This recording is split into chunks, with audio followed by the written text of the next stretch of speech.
Hello students, स्वागत है आप सभी का हमारे YouTube channel Rupam Arya education for you पर। आज बच्चों इस वीडियो में हम लोग फिगर्स ऑफ स्पीच के विषय में अध्ययन करने वाले हैं। फिगर्स ऑफ स्पीच को हिंदी में हम अलंकार कहते हैं। तो फिगर्स ऑफ स्पीच को ही पहले डिफाइन कर लेते हैं। तो बच्चों फिगर ऑफ स्पीच बच्चों आप हिंदी लिटरेचर में या हिंदी भाषा में भी पढ़े होंगे। अलंकार शब्द का अर्थ ही होता है शोभा बढ़ाना या शोभा बढ़ाने वाला तत्व जो ब्यूटीफाई करे उसको, उसकी ब्यूटी को इन्हेंस कर दे, बढ़ा दे। ऐसे आइटम से ऐसी चीज़ें उनको हम आभूषण कहते हैं। जैसे कोई नारी होती है, स्त्री होती है, तो विभिन्न तरह के अलंकार गहने आभूषण पहना करके उसके ब्यूटी को अधिक आकर्षण और इफ़ेक्टिव बना दिया जाता है। ठीक उसी तरह से इंग्लिश लिटरेचर में फिगर्स ऑफ स्पीच का प्रयोग करके जो हमारी ऑर्डिनरी एक्सप्रेशन होती है, साधारण अभिव्यक्ति होती है, उसको हम अधिक इफ़ेक्टिव बना देते हैं। यानी ऑर्डिनरी एक्सप्रेशन से हम डिपार्चर कर देते हैं और उससे ग्रेटर इफेक्ट डालने के लिए, उसे अधिक इफेक्टिव बनाने के लिए हम फिगर्स ऑफ स्पीच का प्रयोग करते हैं। तो फिगर्स ऑफ स्पीच को पीसी रेन एक ग्रामेरियन है, इन्होंने डिफाइन किया है कि ये figure of speech is a departure from the ordinary form of expression. यानी जो ऑर्डिनरी फॉर्म है हमारे एक्सप्रेशन का, हमारे अभिव्यक्ति का जो साधारण रूप है, उसको अधिक इफेक्टिव बनाने के लिए या उसमें अधिक इफेक्ट उत्पन्न करने के लिए हम फिगर्स ऑफ स्पीच का प्रयोग करते हैं। ओके, तो इस प्रकार से a figure of speech is a departure from the ordinary form of expression और the ordinary course of ideas. इसमें हमारे विचार जो ऑर्डिनरी आइडियाज होते हैं उनको भी अधिक हम इफेक्टिव बना देते हैं शब्दों के प्रयोग के द्वारा। ओके, तो इस प्रकार से फिगर ऑफ स्पीच का ये डिफिनीशन है। ये आपको जानना आवश्यक है कि फिगर ऑफ स्पीच किससे कहते हैं। तो इस प्रकार से पीसी रेन की आप एक डिफिनीशन याद कर लीजिए। फिलहाल ये आपके पेपर में नहीं आता है, मैंने आपको ऐसे समझने के लिए फिगर ऑफ स्पीच की डिफिनीशन ये लिख दी है। ओके, आप समझ सकते हैं कि इसमें जो हमारे ऑर्डिनरी आइडियाज़ हैं या ऑर्डिनरी हमारे एक्सप्रेशन हैं, इसको ग्रेटर इफेक्ट प्रदान करने के लिए, अधिक इफेक्टिव बनाने के लिए हम फिगर ऑफ स्पीच का प्रयोग करते हैं। ओके बच्चों, तो बच्चों आपके कोर्स में केवल 7 फिगर ऑफ स्पीच हैं, जिसमें है पहला आपका simile, metaphor, personification, apostrophe, hyperbole, oxymoron और ओनोमेटोपोइया। तो इस प्रकार से 7 फिगर ऑफ स्पीच आपको पढ़ने हैं। इस वीडियो में मैं आपको 3 फिगर ऑफ स्पीच पढ़ाने वाला हूं, जिसमें आप पढ़ेंगे सिमिली, मेटाफर और पर्सनिफिकेशन। तो आज मैं आपको 3 फिगर ऑफ स्पीच इस वीडियो में पढ़ाऊंगा और जो बाकी शेष बचेंगे उसको मैं आपको नेक्स्ट वीडियो में पढ़ाऊंगा। ओके बच्चों, तो आइए शुरुआत करते हैं सिमिली से। तो बच्चों सबसे पहले आप सिमिली को समझ लीजिए कि सिमिली क्या है। सिमिली को हम हिंदी में उपमा अलंकार कहते हैं। आप हिंदी लिटरेचर में भी पढ़े होंगे, तो आप सिमिली का डिफिनीशन याद कर लीजिए। ओके, तो सबसे पहले डिफिनीशन को हम डिफाइन करते हैं। तो simile is a comparison. Okay बच्चों, इस simile is a figure of speech भी आप लिख सकते हैं कि simile is a figure of speech in which A comparison is made. Okay, आप अपनी पुस्तक से या जिससे भी या इसी को आप नोट कर सकते हैं कि सिमिली इज ए कंपैरिजन, यानी उपमा अलंकार एक ऐसा अलंकार है जिसमें हम कंपैरिजन करते हैं। कंपैरिजन माने तुलना करते हैं, किसके बीच में? बिटवीन का मतलब बीच में, 2 ऑब्जेक्ट्स। ओके, यानी 2 ऑब्जेक्ट्स, 2 वस्तुओं के बीच में या 2 चीज़ों के बीच में हम तुलना करेंगे और वह वस्तुएं कैसी होंगी? ऑफ डिफरेंट काइंड्स होंगी, भिन्न भिन्न प्रकार की होंगी। और जब हम उनकी तुलना करेंगे तो which have at least 1 point in common, और जब हम तुलना करेंगे तो उन भिन्न भिन्न ऑब्जेक्ट्स में हम एक पॉइंट को कॉमन पाएंगे। यानी उसमें मुझे एक ऐसी विशेषता मिलेगी दोनों डिफरेंट ऑब्जेक्ट्स में कि जिससे वह एक पॉइंट उनमें कम से कम कॉमन हो। ओके, और द वर्ड्स एज, लाइक और so are used for comparison. Okay, जब आप तुलना करेंगे तो तुलना के लिए आपको ये 3 शब्द में से कोई ना एक शब्द मिलेगा, उसमें लिखा रहेगा एज, लाइक और शो। ओके, जब कोई भी सेंटेंस हो या कोई भी पोएटिक लाइन हो और उसमें आप पाएं कि 2 डिफरेंट ऑब्जेक्ट्स हैं और उसमें तुलना किया गया है और तुलना के शब्द एज, लाइक या शो यूज किया गया है, तो आप उसे तुरंत सिमिली का एग्जाम्पल मान सकते हैं। ओके बच्चों, तो मैं यहाँ पर आपको एक एग्जाम्पल लिख करके समझाता हूँ, बहुत ही सरल भाषा में मैं लिखता हूँ। आप देखिए, एक एग्जाम्पल है, Ram was a lion. Ram was like a lion. See here बच्चों, बहुत ही साधारण और बहुत ही सरल एग्जाम्पल है। यहाँ पर Ram was like a lion, यहाँ देखिए लाइक शब्द का प्रयोग किया गया है। राम शेर के समान थे, इसकी हिंदी हुई है। यानी अब देखें बच्चों, किसके किसके बीच में तुलना की गई है? 2 ऑब्जेक्ट्स ऑफ डिफरेंट काइंड। देखिए 2 डिफरेंट काइंड के ऑब्जेक्ट हैं, एक राम है तो जो ये ह्यूमन बींग से रिलेटेड हैं, ओके, और एक लायन है, ये एनिमल है, वाइल्ड एनिमल है। ओके, तो 2 डिफरेंट हैं। राम मानव जाति से है और ये जानवर जाति से, जंगली जानवर की जाति से। दोनों में तुलना की गई है, ये दोनों भिन्न भिन्न हैं और एक पॉइंट उनमें कॉमन है, लाइक ये लायन का मतलब यहाँ बच्चों, यानी राम शेर के समान वीर थे। इसका मतलब Ram was like a lion, इसका मतलब राम शेर के समान वीर थे। यानी तो दोनों में जो वीरता की विशेषता थी या विशेषता रही वह एक समान रही। ओके बच्चों, इसी तरह से और एक एग्जाम्पल लिखते हैं बच्चों। See here, D life. Next आप यहाँ देखें, सी हियर बच्चों,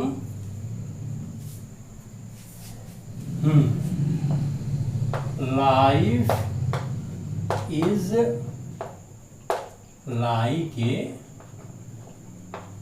ड्रीम। बच्चों इस एग्जाम्पल का आप देखें तो इसमें आप देखेंगे कि life is like a dream, जीवन एक स्वप्न के समान है।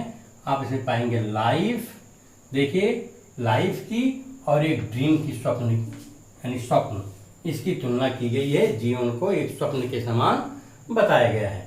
दोनों डिफरेंट हैं। आप देख लीजिए, लाइफ जीवन से संबंधित है, ओके, जो रियल है, और ड्रीम जो है अनरियल है। एक रियल दूसरा अनरियल, इसके बीच में तुलना की गई है। दोनों को एक समान बताया गया है और इसमें वर्ड्स ऑफ कंपैरिजन प्रयोग किया गया है। ठीक, नेक्स्ट है बच्चों, जिसे she is as lovely as a flower.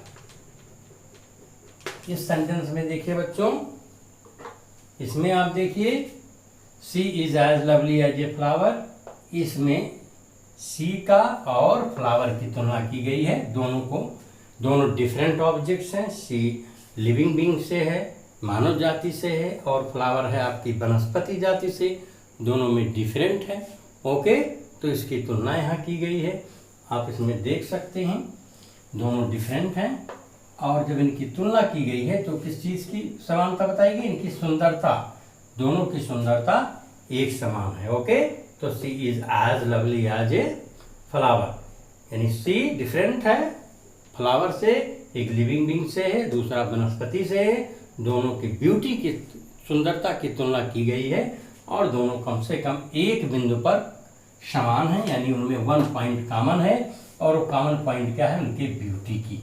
Okay, तो इस प्रकार से आई होप आपको सिमिली समझ में आ गया होगा। हाँ बच्चों, यदि आप देखिए she is as beautiful as, यदि हम ये तुल कर दें, she is as beautiful as her mother, तो बच्चों क्या ये भी सिमिली हो जाएगा? एक क्वेश्चन आपके माइंड में उठता होगा कि she is as lovely as her mother, अगर इसकी हम तुलना करें आपस में तो क्या ये सिमिली होगा? नहीं बच्चों, ये सिमिली बिल्कुल नहीं होगा। क्यों नहीं होगा? क्योंकि इसमें दोनों ऑब्जेक्ट एक ही जाति से, एक ही लाइफ से यानी मानव जाति से ही संबंधित हैं, दो डिफरेंट ऑब्जेक्ट्स नहीं हैं।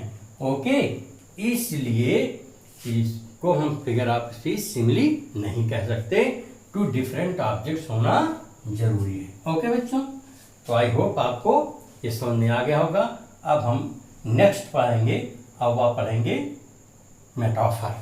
तो मेटाफर को हिंदी में कहते हैं रूपक अलंकार, इसे भी आप हिंदी लिटरेचर में पढ़े होंगे। तो बच्चों इस फिगर ऑफ स्पीच का डिफिनीशन है, इसे आप याद कर लें कि it is a figure of speech in which two dissimilar objects are compared but the words of comparison are not used. Okay, a metaphor is an implied simile.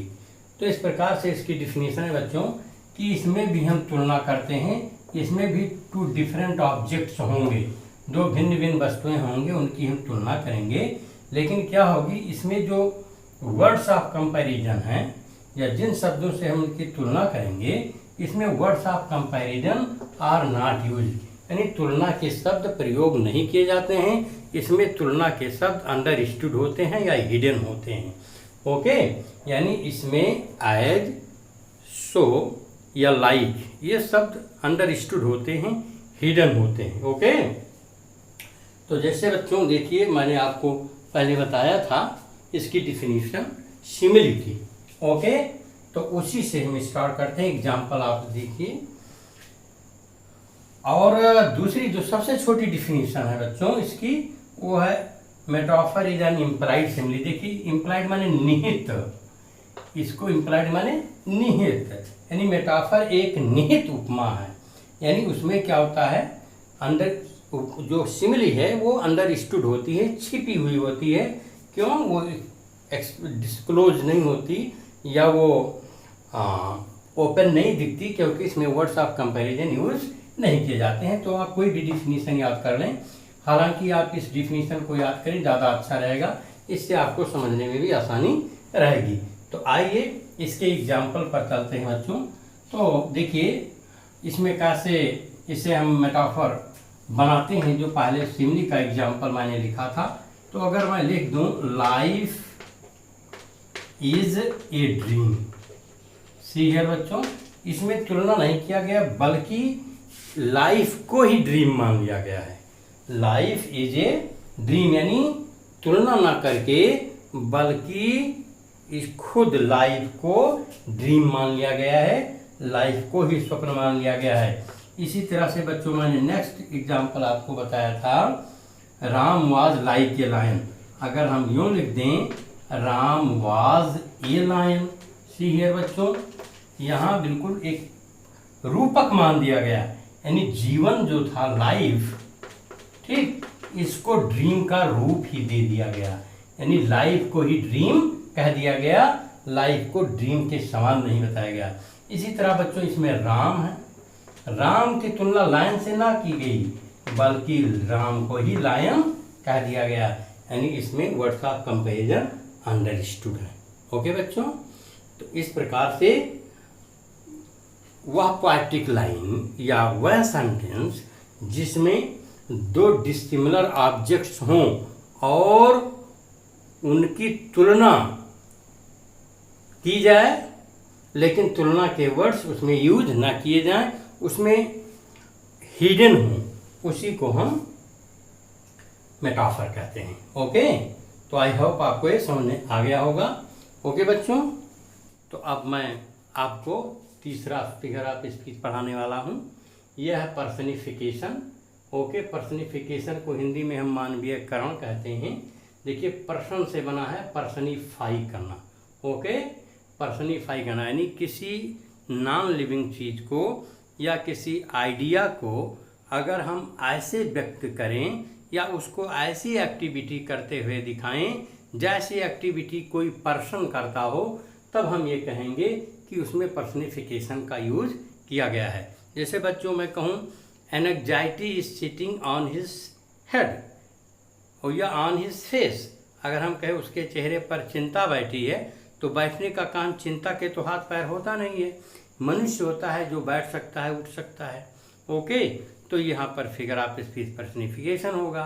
यदि हम कह दें कि मृत राजाओं के ऊपर भी अपना हाथ रखती है, death lays his icy hands on kings, तो हाथ डेथ के आपने देखा नहीं होगा, ये डेथ के पास कोई हाथ होता नहीं है, हाथ तो मनुष्य के पास होता है।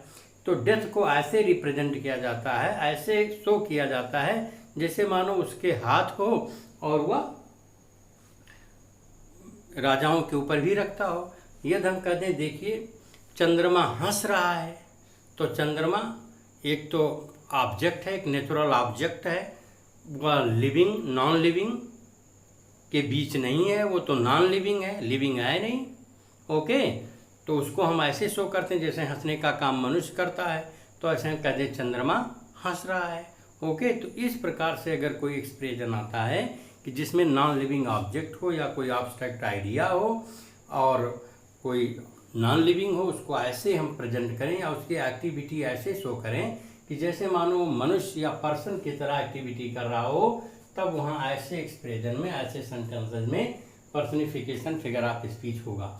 ओके, तो इसका डिफिनीशन आप समझ लें कि personification is a figure of speech in which lifeless objects, देखिए lifeless objects and abstract ideas are thought of a living beings, इनको एक लिविंग बीइंग से समझा जाता है, यानी ये ऐसे एक्टिविटी करते हैं, इनको ऐसी एक्टिविटी करते हुए दिखाया जाता है जैसे मानो ये पर्सन हो, लिविंग बीइंग हो, करते हो।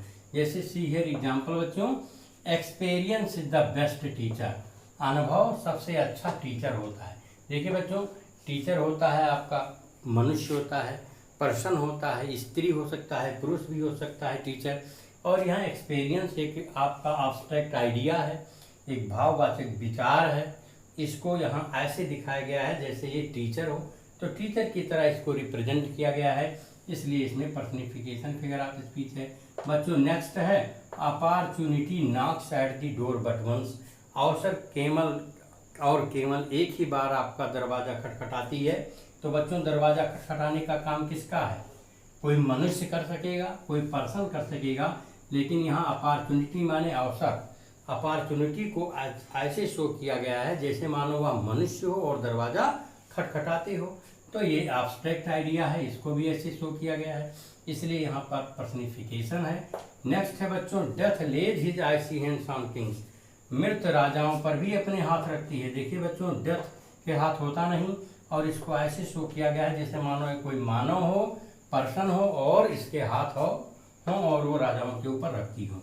तो यहाँ पर भी ये नॉन लिविंग चीज़ को पर्सन की तरह दिखाया गया है, इसको पर्सनिफाई किया गया है, तो इसमें भी पर्सनिफिकेशन है। बच्चों next, anxiety is sitting on her face, देखिए चिंता उसके चेहरे पर बैठी है बच्चों, यहाँ पर एंजाइटी को पर्सनिफाई किया गया है।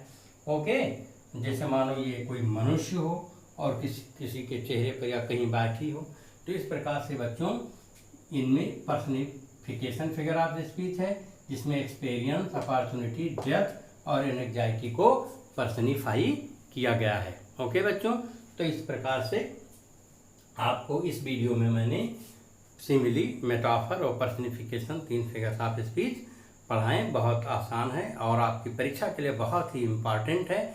आप इसकी डिफिनीशन याद कर लीजिए। और हाँ, यदि आप इस चैनल पर नए हों, आपने इसको अभी तक सब्सक्राइब नहीं किया हो, तो आप सब्सक्राइब कर लें, अन्यथा बहुत ही इम्पॉर्टेंट और अच्छे वीडियो इस पर जब डाला जाएगा तो आपको उसका नोटिफिकेशन नहीं मिल पाएगा। इसलिए आप शीघ्र ही अभी इसी समय इसे सब्सक्राइब कर लीजिए। ओके बच्चों, थैंक यू फॉर वॉचिंग।